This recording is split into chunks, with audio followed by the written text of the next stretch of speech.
이번 수업 시간에는 가설 검정의 절차와 용어의 의미에 대해서 배워보겠습니다. 가설 검정의 절차는 간단하게 가설 설정, 유의 수준 설정, 검정 통계량 산출, 그에 의한 기각, 채택 판단이 됩니다. 자, 그러면 가설 설정을 먼저 알아보겠습니다.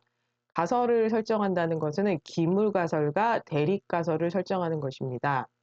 먼저 대립가설의 뜻을 알아보겠습니다. 대립가설은 연구자가 연구를 통해 입증, 증명되기를 기대하는 예상이나 주장이고요.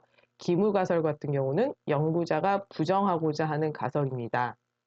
예를 들어서 어떤 과자를 사 먹었는데 과자가 평소보다 양이 좀 작다. 그러면 제가 주장하고 싶은 거는 과자가 얘네가 회사가 약속했던 중량보다 작네. 그러면 과자의 중량이 예를 들어서 80이 아니다. 80g이 아니다. 이거를 저희가 주장하고 싶은 거잖아요. 그거를 대립가설이 되는 거고 기무가설은 과자의 중량은 80g이 아니다. 이것이 기무가설이 되는 것입니다. 자, 그러면 그 다음에 유의수준. 유의수준은 기무가설을 기각할 기준을 설정하는 값입니다. 주로 0.05나 0.01이 사용되고 퍼센트로 얘기하면 5%나 1%라고 얘기할 수 있습니다. 유의 수준이 0.05라면 기무가설이 참이래도 기각될 확률이 5%입니다. 그리고 이거는 1종 오류에 들어간다고 할 수 있습니다. 자, 그러면 아까 전에 세운 기물가설에 대해서 유의 수준을 5%로 설정하였습니다. 자, 그러면 이 이제 연구자가 정한 기준에 맞춰서 이제 기존에 있는 데이터를 가지고 검정 통계량을 산출합니다. 검정 통계량은 가설 검정에서 데이터로부터 계산된 통계량을 인계값과 비교하여 기무가설의 기각 여부를 결정합니다. 통계량은 Z 통계량, T통계량 등의 통계량들을 구하는 방법들이 있고요. 여기서는 Z통계량은 루트 n분의 시그마 x바 빼기 뮤가 됩니다. 자, 그러면 앞에서 예를 들었던 과자에 대해서도 과자를 예를 들어서 100봉지에 대해서 평균과 샘플의 평균이 x바가 되겠죠? 그 각각의 그리고 이제 이 모집단의 평균과 모집단의 분산을 이용해서 구합니다. 그래서 이렇게 계산을 했더니 Z통계량을 계산하니 2.5가 산출되고 유의 수준 0.05에서 양측 검정이면 인계값은 1.96 통계량이 인계값보다 크게 나옵니다. 이 말은 무슨 의미냐면 지금 저희가 아까 100봉지를 가지고 계산을 했더니 2.5가 나왔습니다. 그러면 지금 이제 유의 수준이 저희가 아까 0.05로 설정하였잖아요. 0.05에서 양측 검정이면 인계값은 1.96이 됩니다. 1.96이 되면 2.5는 1.96보다 크게 나온 거기 때문에 신뢰 구간을 벗어난 값입니다. 그렇게 되면 인계값보다 크기 때문에 기무가설을 기각하고 대립가설을 설정하게 됩니다. 자, 이것을 기각 채택 판단에서 한번 다시 알아보겠습니다. 기무가설을 기각할지 채택할지는 P밸류라는 유의 확률을 가지고 이제 결정을 하는데요. 이 P밸류가 알파보다 작을 때 저희는 기무가설을 기각합니다.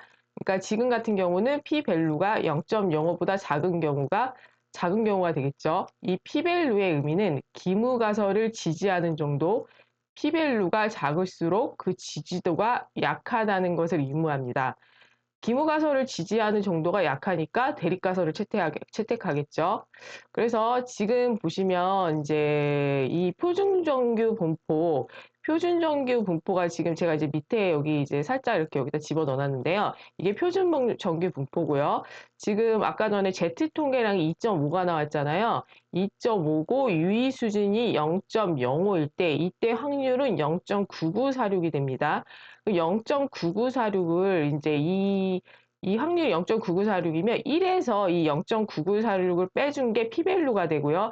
이 P밸류가 유의 수준보다 작기 때문에 기무가설을 기각하고 대립가설을 채택하게 됩니다. 자, 그래서 이번 시간에 가설 검정의 절차와 용어의 의미 좀 알아보았는데요. 가장 중요한 거 순서입니다. 가설을 설정하고 기무가설, 대입가설 설정. 그 다음에 이 유의수준 설정, 기무가설을 어디까지 받아들여주고 어디까지는 기각되는지, 그쵸? 이 유의수준을 설정하고 나면 검정 통계량, 데이터를 가지고 검정 통계량을 산출해서 그것을 가지고 기각할지 채택할지 판단한다는 것입니다. 네, 그러면 여기서 이제 조금 제가 헷갈리실 것 같은 단어들의 의미를 몇 개 좀 알아보겠습니다. 일단 여기서 사실은 제가 헷갈려서 정리해 본 건데요. 저는 이 유의 수준, 인계가 이 단어가 많이 헷갈리더라고요. 보면 이제 유의 수준, 알파라고 써 있습니다. 유의 수준은 기무가설이 참일 때 검정 통계량이 인계값을 초과할 확률을 나타내는 값. 이는 제1종 오류, 즉 실제로는 참인 기무가설을 잘못 기각하는 오류를 범할 확률을 의미합니다. 일반적으로 0.05 또는 0.01과 같이 확률로 표현되고요. 연구자가 사전에 결정합니다. 예를 들어서 알파는 0.05라면 제1종 오류를 5%의 확률로 허용하는 것입니다. 유의 수준의 의미고요. 자, 인계값은 주어진 유의 수준 하에서 검정 통계량이 기무가설을 기각할지 여부를 결정하는 기준값입니다. 이는 검정 통계량이 분포해서 유의 수준에 해당하는 위치에 있는 값, 검정 통계량의 분포와 유의 수준을 바탕으로 계산합니다. 예를 들어서 표준 정규 분포에서 유의 수준 알파는 0.05에 해당하는 인계값은 약 뿔마 1.96입니다. 이거는 이제 양측 검정의 경우에 들어가고요. 검정 통계량이 이 값을 초과하면 기무가설을 기각하고 대립가설을 채택합니다. 네, 그러니까 지금 유의 수준은 퍼센트고 임계값은 딱 값으로 나온다는 거 그렇게만 구분하셔도 뭐 되진 않겠지만 이제 그 정도까지는 구분해 주셔야 된다는 얘기입니다. 자, 그러면 유의 수준과 임계값의 구분입니다. 인계값은 유의 수준에 의해 결정됩니다. 즉, 유의 수준을 설정한 후 해당 유의 수준에 맞는 검정 통계량의 인계값을 찾아내는 것입니다. 예를 들어 유의 수준이 0.05로 설정되면 표준 정규 분포에서는 인계값이 뿔마 1.96이 됩니다. 양측 검정의 경우입니다. 유의 수준은 오류를 허용할 확률을 의미하는 반면 인계값은 그 확률에 기반하여 실제 검정 통계량과 비교할 기준값, 유의 수준은 연구자가 설정하는 값이고 인계값은 설정된 유의 수준을 바탕으로 계산되는 값입니다. 자, 지금 예시로 이해해 보면 유의 수준이 0.05, 이고 그러면 인계값은 자연스럽게 이 0.05에 맞춰서 뿔마 1.96이 되는 것입니다. 유의 수준 0.05는 표준 정규 분포에서 상위 2.5%와 하위 2.5%에 해당하는 부분을 차지하고요. 이 부분의 경계값이 인계값이 됩니다. 따라서 검정 통계량 Z가 마이너스 1.96보다 작거나 1.96보다 크면 기무가설을 기각하고 결론적으로 유의 수준과 인계값은 가선 설정에서 서로 다른 역할을 하지만 유의 수준에서 인계값이 결정된다는 밀접한 관계를 가지고 있습니다. 자, 그래서 이제 유의 수준하고 인계값이 어느 정도 이제 구분이 되셨나 모르겠네요. 예. 예, 그리고 이제 잠깐 이제 그래프를 보시면, 이제 보면, 지금 여기 기무가설 채택, 예, 지금 이제, 여기 정규분포가 있는데요. 예, 정규분포가 있는데, 자, 가운데를 기무가설 채택 구간을 95%로 잡았습니다. 그리고 지금 양측 검정이라서 양쪽에, 지금 유의 수준을 알파로 잡으면 양쪽에는 2분의 알파, 2분의 알파, 여기 기무가설을 기각할 수 있는 그 영역이 2분의 알파, 2분의 알파가 됩니다.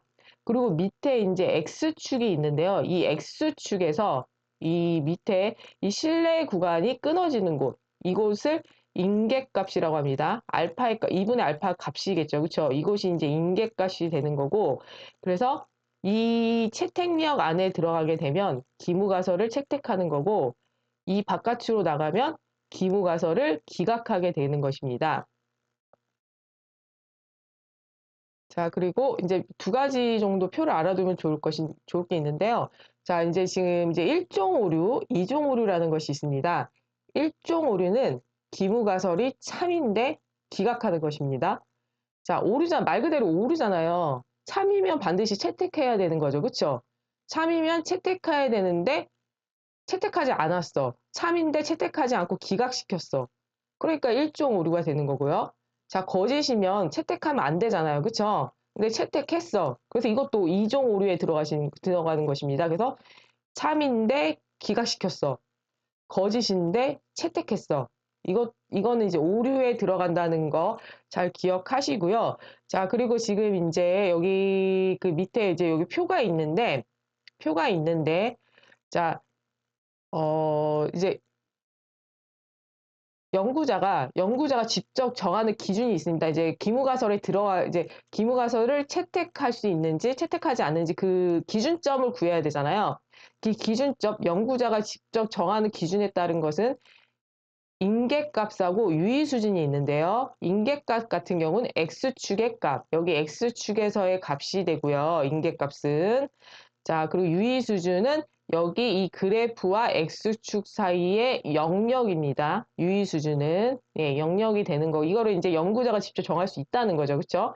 하지만 이제 표본 데이터로부터 계산하는 거는 계산 결과잖아요. 그죠? 어떤 시기에 맞춰서. 그러니까 그거는 이제 연구자가 직접 정할 수 있는 부분은 아니잖아요. 그렇죠? 그런 것을 검정 통계량과 p-value라고 합니다. 그래서 검정 통계량을 구해서 이게 검정 통계량이 이 x축에서 인계값보다 큰지 작은지를 정하는 거죠. 그렇죠? 인계값보다 크다면 기무가설을 기각하는 거고 인계값보다 작다면 기무가설을 채택하는 것이 됩니다.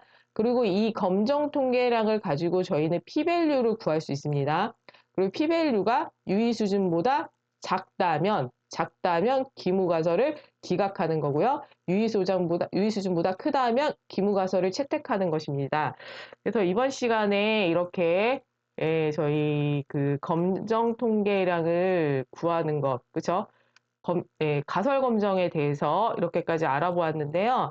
자, 이것만 이해하셔도 통계의 많은 부분을 이해하신다고 저는 생각하거든요. 저는 이 부분이 저도 공부할 때 이 단어나 그런 게 너무 많이 헷갈렸어서 그래서 이 부분을 좀 꼼꼼하게 잘 기억해 두시면 통계 공부하는데 좋은 밑거름이 될 것 같습니다. 그러면 이번 수업은 여기까지 마치겠습니다. 감사합니다.